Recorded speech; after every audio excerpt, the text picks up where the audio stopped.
Member for West Vancouver Capilano. Thank you, Mr. Speaker. Thank you. The closure of Directions Youth Detox is personal to me.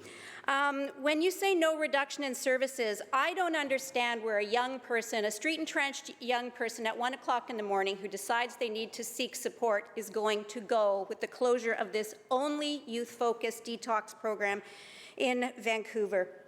I know this home. I've had the honor of meeting the staff and some of the young people that are in this program and have experienced it.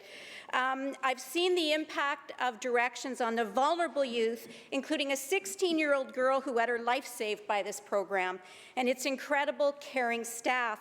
The alternative is that a young, vulnerable woman like this 16-year-old would be forced to go to an adult facility because this is the only youth facility available. That would make her more vulnerable to adults, drug dealers, and negative influences. So I am begging the minister, will she please reverse this cut and protect the youth I know depend on the life-saving services provided at Directions Youth Detox? Minister of Mental Health and Addictions.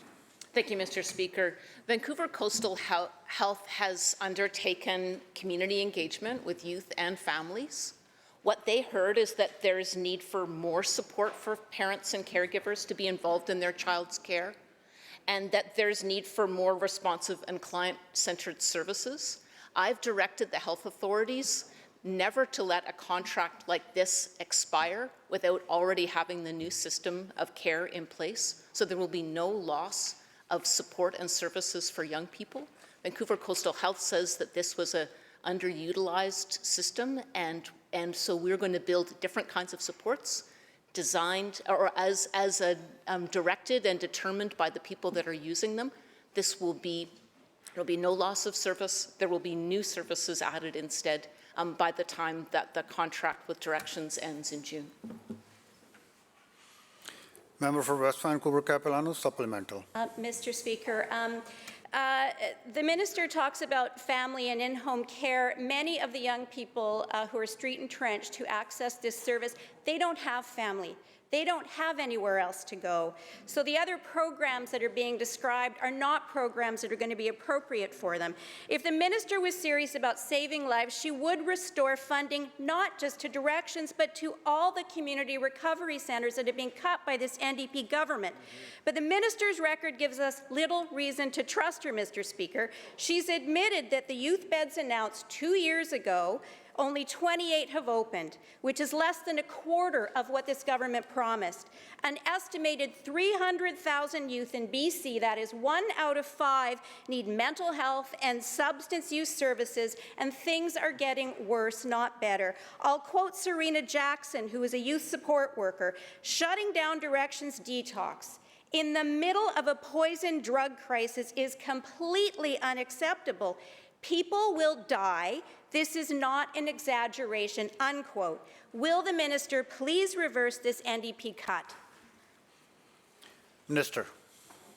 Mr. Speaker, once again, I'll say to the member, there is nothing in our budget or in our government's term that you could call a cut in service. In every way we are expanding services.